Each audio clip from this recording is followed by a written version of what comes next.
The Power Team wasn't just the strangest ministry you've ever seen. It was a cultural moment that might have been too good to last. Loud, muscular, proudly proclaiming the Bible. People are saying, my God, who can stop the pain? How did this team become so popular, so massive, and how did we get a downfall that nobody saw coming? Satan called an emergency strategy meeting. Behind the applause and the shattered bats, we find an implosion, a mutiny, and a scandal. So how do we move from a man who's literally a superstar weightlifter Greater is the power within me and the power within you. to a man who's now overshadowed by the collapse of his own creation? Ladies and gentlemen, we are the Power Team! Before I began my deep dive, I decided to talk with some friends and see if they also had the same strange memories I did, and also ask them one really important question. Of course I remember the Power Team. Okay, Of course I do. I remember that my uncle booked them for our youth group. I remember the Power Team vividly. They came to my church. Number one defense at home. I keep this by my bedside table. It's signed by the Power Team. I was in Royal Rangers. We used to go to these things called powwows. I'm sorry, they named it, not me.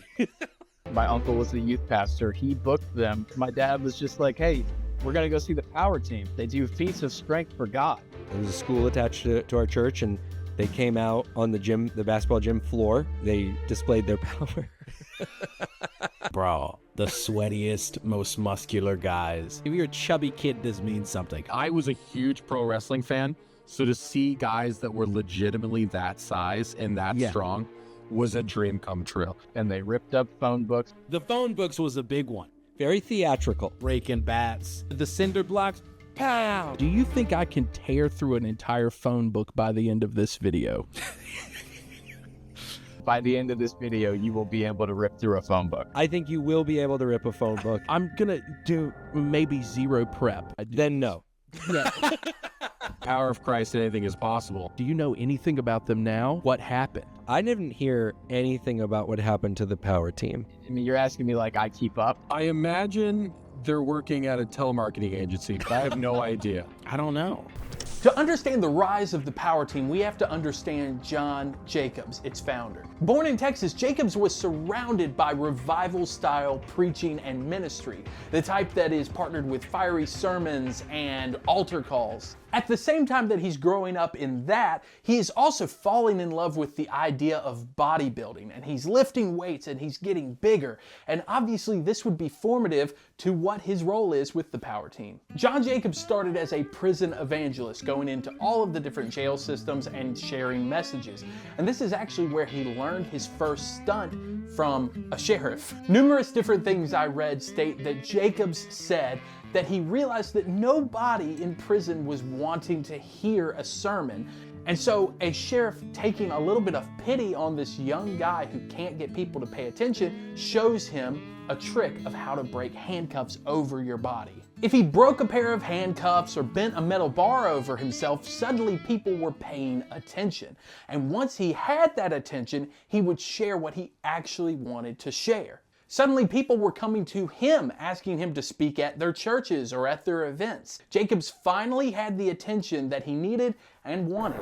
Right now, I am having the hardest time finding a phone book. I have gone on eBay, and phone books are like $60 to $200 right now. I don't know if I'm gonna pull it off or if I'm even gonna find a phone book.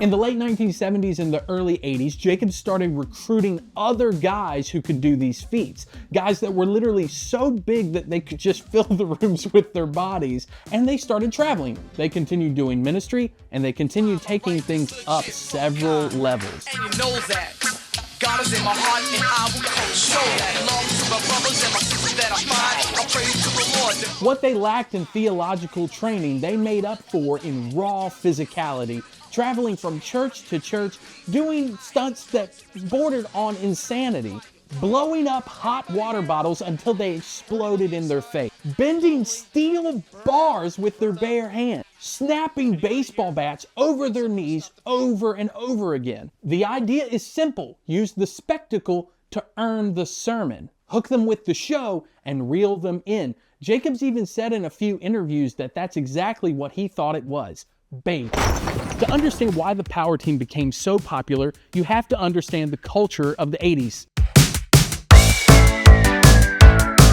There was Hulk Hogan, the WWF, and you also had a lot of action stars like Arnold Schwarzenegger and Sylvester Stallone. If you slap a Bible into the hands of a bodybuilder, the country might be primed to listen. Not only that, but youth programs at the time were declining and the traditional ways of doing things were shifting. According to several studies from the 1980s, youth ministry had shifted from a family-driven ministry to more of a program-driven ministry. This time was marked by a tension between theological grounding and social science studies. We also had the rise of charismatic leaders and events to attract teens to church. And Jacobs was offering something irresistible, something that felt like a professional wrestling match, but scooched by and acted like a ministry. Behind the old life.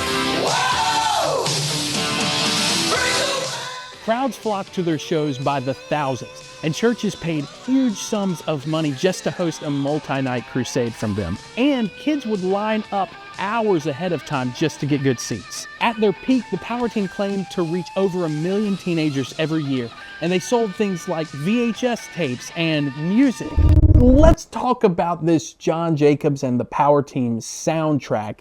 It is a compilation album of various artists, and it's very 80s, 90s hair rock. We have all sorts of artists on here: Tim Miner, Mark Stitz, Bernard Wright, Liaison, and Cindy Cruz. Tim Miner seems like he still does some stuff, but was predominantly in the 80s rock area. To you. It's the strength of your voice as you open my eyes. Liaison, I believe to be the best sounding on this album, and they feel kind of similar to Petra or Whiteheart. Is there anyone that can buy in? Is there anybody to believe? Cindy Cruz is the one that I find fascinating because it may show a theological leaning that we don't necessarily want to see.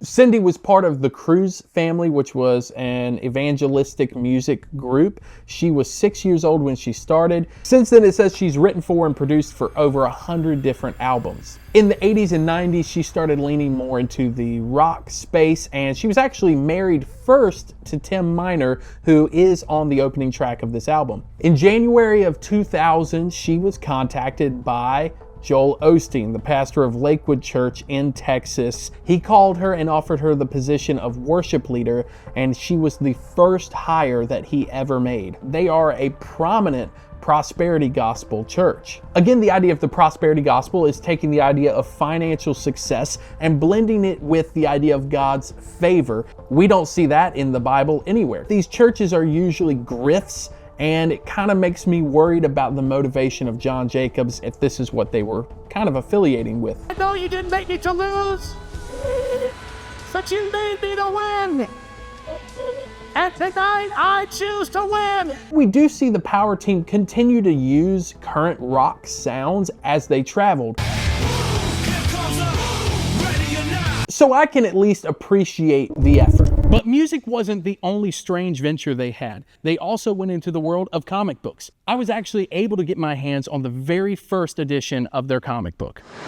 So this is the premiere issue of the Power Team's comic book from 1991. I was able to get this on eBay for $11. There's a lot of really interesting things going on here, and there's moments that could be seen as cash grabby, and we'll get to that. So right away on the first page, we actually see them say that you can do a $20 donation, and that'll get you a subscription for the entire year of the comic books. Now, if we're adjusting for inflation in 2026, we would multiply that by 2.27, and it comes to around $45 a year equivalent. One of the first things I'm noticing about this comic is the faces are really kind of scary. As someone who loves comic books, I wouldn't say that the art is very good. The team is in a van, and they call John Jacobs Commander J, which I find interesting, and they wind up driving past a youth rec center, and it's under attack by the Clips, which is some sort of gang. They start to fight the Clips, but kind of using these trademark power team strength feats.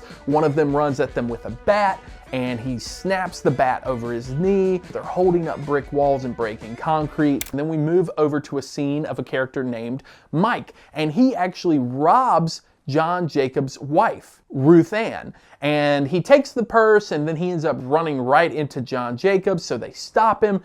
They sit him down and they give him like a very good speech about how he doesn't have to give in to temptation of seeming cool or like everybody's doing stuff. They send him away with a power team card with their phone number. That leads us to finding out that he was doing this as a recruitment task for the Clips gang. A pastor calls Commander Jay and says they're really excited for the power team to perform at the new Youth Outreach Center. The Youth Outreach Center keeps getting attacked. And at the sound of this, Commander Jay just grabs another bat out of nowhere and snaps it over his knee out of anger. We then clip back to the kid Mike, and he is with the Clips gang, and the leader is really upset. He says, we're actually gonna burn down the Youth Outreach Center.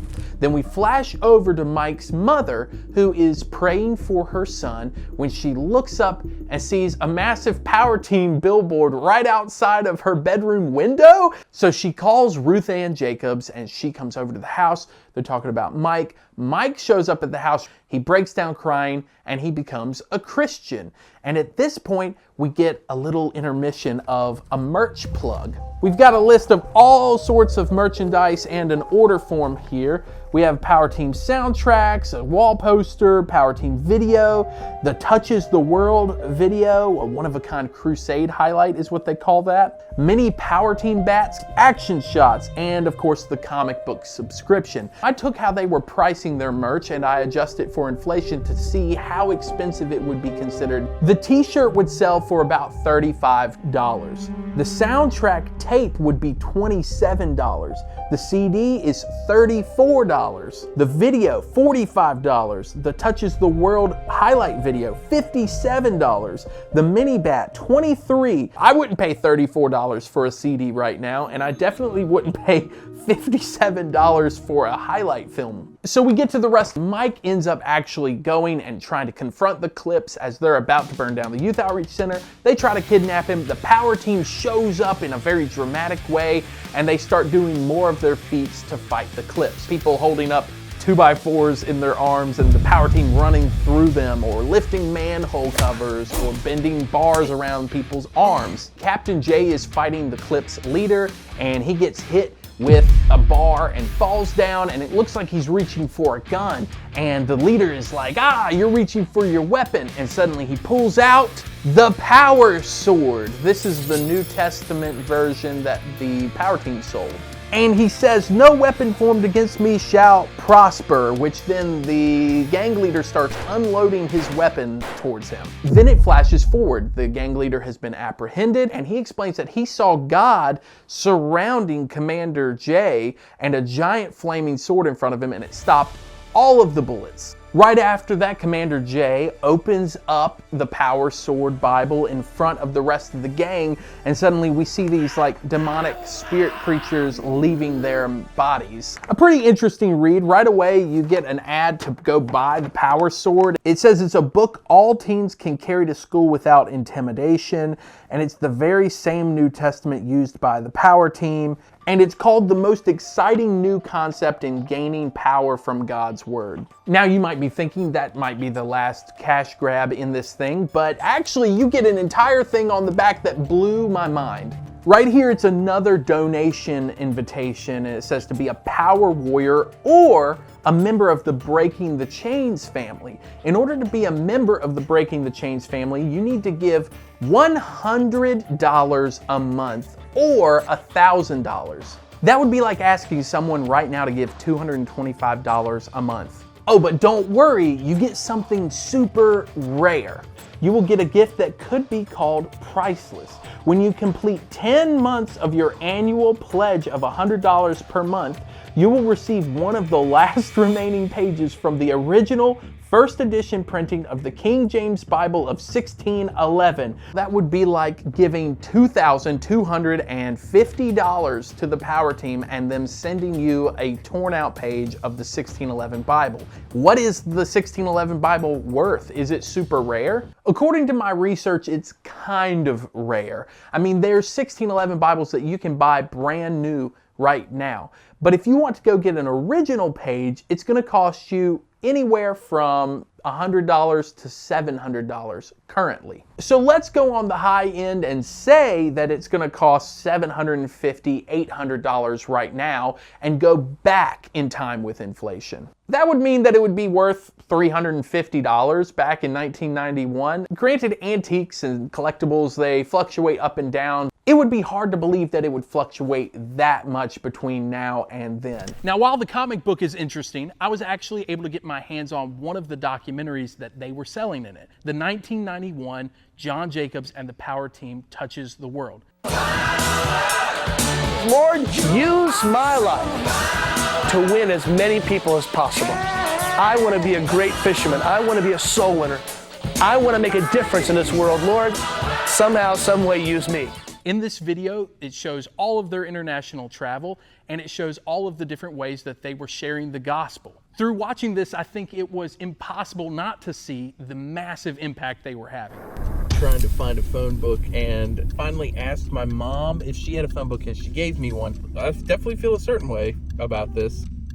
Weird enough, right as I made that last clip, I suddenly won a bid for an older phone book. So I'm gonna try to tear through both of them and see the difference there. This is the one that my mom had for me, and it's tiny. This is gonna be my attempt at tearing the first initial type of phone book. So here we go. Well, Can I rip one that is approximately 10 times thicker? Do you remember a thing that they said, or only the feats? There'd be loose examples like, you gotta say, break the chain. Jesus broke, brah. I don't remember anything, the message. I don't remember what I was supposed to do. I just remember being literally inspired. Not a thing about the message. I'm gonna be honest with you. What did they say? My goodness. The typical Power Team show followed a predictable format, even though the stunts weren't predictable. First were the team intros. Jacobs, Power Connection. The Power Team is coming. Power of God unto salvation. They're here to see you. Ladies and gentlemen, we are the Power Team. And we are here in Tulsa to wage war on the devil. Then comes smashing concrete, breaking ice walls, bending steel bars. What you're gonna see is Keith Davis take his massive forearms and crush through 5 feet of ice. Come on! Help him! Yes, but they will try to bend it in both 1 inches of steel in their teeth. No way! All of this woven together with some imagery of Jesus. On this stage is some massive walls of concrete and ice. But you know what? A lot of people have massive walls inside them. The emotional intensity would rise with the stories and testimonies, and then the altar call would happen. John Jacobs' real strength. Anybody here need someone to stop the pain? Guess who's here? Jesus is here. And guess what? I promise he can stop your pain. I'm gonna pray right now. All of you watching across America and those standing here, how many people would say, John Jacobs, pray for me? There's pain in my life and there's a void. I don't have that right relationship with God. And I want to get right with God. I don't want to go to hell. And I don't want hell here on earth. Repeat this with me. Say, Dear Lord, I I need you. I'm not going to make it without you. Forgive me for my failures. So whether you see this as manipulative or super powerful, there is no denying the effectiveness of John Jacobs' strategy. Jacobs understood how to move a crowd, and for some people it was life-changing. But behind the applause, something else was beginning to bend and break.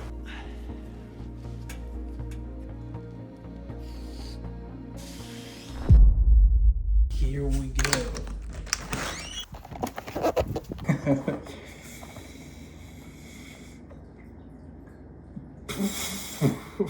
I don't know. What made the power team so impressive was also what made them unsustainable. The stunts were physically brutal. They suffered torn muscles, broken bones, very real injuries. The infamous hot water bottle explosion stunt. Come on, help them!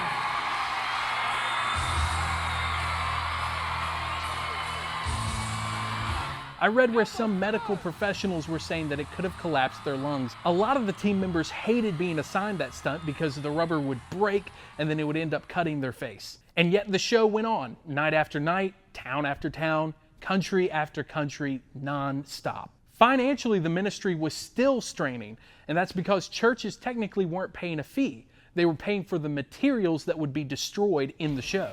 There were thousands of pounds of concrete, dozens of bats, tons of phone books for them to find, and they had to pay for all of the travel expenses to get the team there for sometimes a multi-night event. This would cost a church anywhere from $10,000 up to $20,000.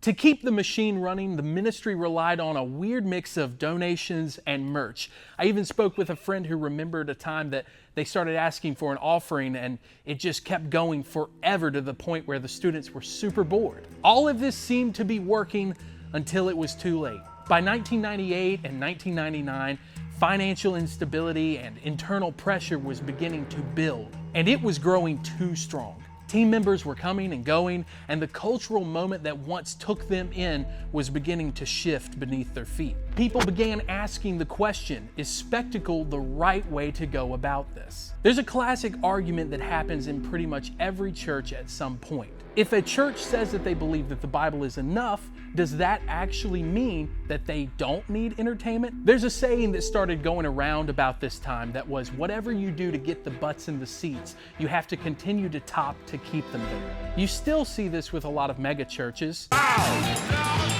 What a ride! I've never been on a roller coaster like this before. And events. I feel fine. I get knocked down, but I get up again. Never gonna keep me down. Soon the power team would face a collapse, and I think it would go to prove that spectacle can't do the heavy lifting forever. The more I keep thinking about this phone book, the more I keep thinking that I really need to perform this act in front of more than one person at least. I think I know the right group to do this in front of too. By the late 90s, the power team is still filling gymnasiums, still filling sanctuaries, still tearing phone books and breaking concrete, but not as much as they used to. You see, ministries and organizations like this, they crumble really slowly, long before anybody on the outside even realizes what's happening. Injuries began to pile up, and so did the bills. You see, concrete and baseball bats and phone books aren't free, and neither is housing an entire crew of strongmen or the food to feed them. But the deeper problems came from the man at the center of it all, John Jacobs. What you eat will determine how strong you are. Just like what you spend time with will determine what kind of person you are. A thought breeds an act breeds a habit breeds a character, and a character breeds a destiny. John Jacobs, with all of his charisma and stage presence, carried problems that don't fit well with fame. He was the founder, the voice, the face of this entire movement. And when a ministry revolves around one single person, it usually means it's unstable. This whole thing started because John wasn't happy with the crowd that was showing up in prison. There had to be more, and this idea of never enough seems to be what takes over. Jacob's personal life started to unravel. In 2000, his marriage to Ruth Ann began to crumble, and they had a very public divorce. And when John got out there and told those people about Jesus, told them about the fact that they were something special. Children to old people sat there like sponges and soaked it in like they'd never heard before that they were somebody special. This was a pretty big deal in the American church culture because not only did churches realize that he was disqualified from ministry, but they also started hearing that he had had an affair and that he had quickly gotten remarried to another woman, which then he annulled pretty quickly as well. In an article by Andy Butcher, he reported that Jacobs said that this divorce happened not because of any sort of moral failing on his part. However, when he tried to talk to Ruth Ann about it, she had been put under an NDA and told not to talk to anybody about John. Later, he got in touch with one of Ruth Ann's friends who said that Ruth Ann really tried to keep this marriage together and that ultimately John was the one who walked away. Suddenly, the strongman evangelist who would get up and talk about self-control and family values was under a lot of pressure from everyone else to give an answer, and he just didn't have the temper to handle it. Churches noticed, donors noticed, and ultimately the rest of the team noticed. You see, the divorce wasn't the only issue. It was also that they were having internal conflicts and fights and constant disagreements. And a lot of team members were voicing their opinion that this didn't match the message they were sharing with others. Some were also feeling that the financial decisions weren't making sense, and they also felt constantly overshadowed by John Jacobs' sporadic leadership. In 2000, the largest fracture in the team happens. 24 members leave the organization and start a competing one called Team Impact. Places just don't lose 24 employees unless things have gone terribly wrong. Jacobs responded publicly and very aggressively. He called the defectors disloyal, antagonizers, troublemakers, and he even said that they were trying to sabotage him. But the reality is that they were leaving a bad leader, and they were also leading a ministry that was buckling under financial mismanagement that we will get to later. What had been a team was now experiencing a mutiny, each side claiming that they were betrayed. And unfortunately for Jacobs, things would only get worse. In 2001, John Jacobs was facing something that would have been unimaginable in the golden years of the ministry, a misdemeanor assault charge. The incident stemmed from a confrontation with a former power team member and defector who had gone over to Team Impact. According to court filings, allegedly Jacobs grabbed the team member by the shoulders, then grabbed him and slammed him on the wall in some sort of heated exchange. When other members came to separate them, Jacobs pushed him again against the wall. Jacobs denied these allegations, calling them a false claim by a malcontent. But the problem is that people don't wait for the courtroom to decide. The damage had already been done in the court of public opinion. From reading this court case, I also found where a judge had mentioned that Jacobs was spending out of control. From hearing about that, and the divorce, and the NDA that he put Ruth Ann under, and this new attack, it just kind of sounds like Jacobs doesn't know how to own his mistakes. The hands that were famous for tearing phone books in half were now famous for an assault, and churches didn't want those hands reaching in their pockets. So the power team's bookings slowed, and churches stopped calling, and John Jacobs' reputation was broken. So with all the internal splits and the struggles and the declining interest of culture, the power team was really struggling by 2002, and at this point they filed for bankruptcy. At its peak, the ministry claimed millions in revenue, but when the court started reviewing things about this and looking at the bankruptcy, they found some pretty big discrepancies. According to the documents, a federal judge even said to Jacobs that he had shown reckless disregard for the truth in his disclosures. So whether these irregularities were intentional or negligent or just simply the fallout of a ministry that had gotten too big for its tank top, we don't know. All we do know is that the power team as we know it was gone. The ministry focused on strength was brought down by the weakness that it didn't want to show. But even after losing everything, it seems, Jacobs did not quit. After bankruptcy, an assault charge, a public divorce, a massive exodus, most leaders would take a hint and permanently step down. But John Jacobs wasn't most leaders. His whole identity was wrapped up in being a strongman evangelist. So Jacobs decided to rebuild and continue to go out and preach. And he decided to rebuild an entirely new group called the Next Generation Power Force. He chews through a big phone book. Chew! It was much smaller, much more local, and way less polished. No more stadium crowds, no more TV appearances like Walker, Texas Ranger. Every single young person in this school today is either a dream maker or a dream breaker. What I mean by that is a dream maker is somebody who helps other people reach their goals and dreams. And no huge budget. The format was still familiar. It was strength feats, testimonies, altar calls, but the scale had changed. This was not the power team of the 80s and 90s.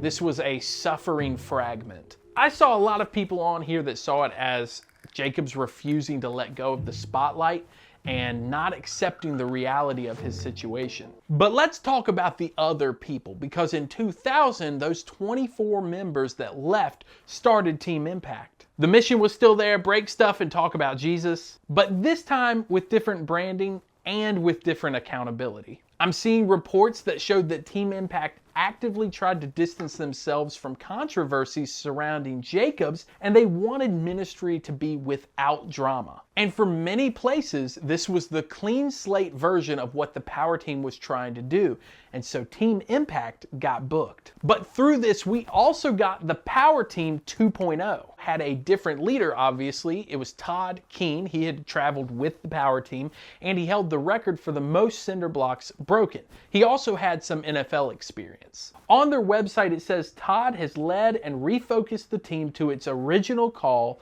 of sharing the good news about the gospel, building relationships, and walking in integrity. So fast forward to the late 2000s, early 2010s, and something kind of happens. The people who grew up watching the power team smash through ice walls grew up. You had a lot of people like me, confusion and awe mixed together, and this innate desire to tear a phone book in half. I mean, you just don't forget a 300-pound guy showing up in your middle school gym, blowing up a hot water bottle and talking about generational curses. You just don't. Churches are still booking these strongman groups, and John Jacobs still speaks at churches and still holds to the story that this is a comeback or a resurrection from a gigantic fall. Praise the Lord. Hallelujah. Thank God we're in Southern Illinois, not New York or California. Guess what, everybody? I got some inside information. I have basically proof that the Antichrist is alive right now. But truthfully, the legacy of the power team is very complicated. I mean, they pioneered a form of ministry that combined entertainment and evangelism before we really saw the explosion of mega churches. They proved that spectacle would draw crowds and being theatrical could move hearts. Yet at the same time, their fall is a warning. A ministry completely built on strength was undone by a weakness it couldn't hide. Maybe that's why the power team fascinates us. Not because of their strength, but because of the fact that even the strongest structures fall apart when its foundation is weak. Spectacle can't fuel something forever. Maybe church celebrities just aren't a good idea. Kind of like me trying to rip a phone book. In honor of how the power team seemed to be connected with a lot of Christian rock music, I decided to tear a phone book in front of one of the biggest up-and-coming Christian rock acts, Hopeful. Gentlemen, this is the largest phone book I can find, and it cost me nearly $40. So, what? But I need y'all to hype me up so bad because I don't know if I'm going to be able to do it. Can we do that, boys? Yeah. Let's get it. All right,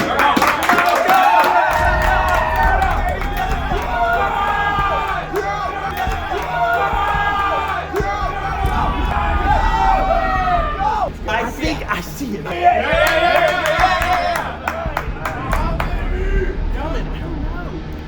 It's crazy. This is the most insane thing. Let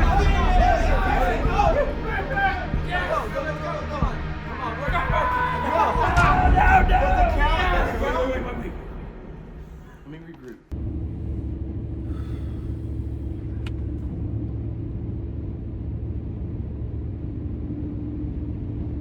Help him! Let's do it. Right there. Yeah, there you go. Dude, yeah, that's it. Yeah. Oh, sorry, it went a different direction. Yeah.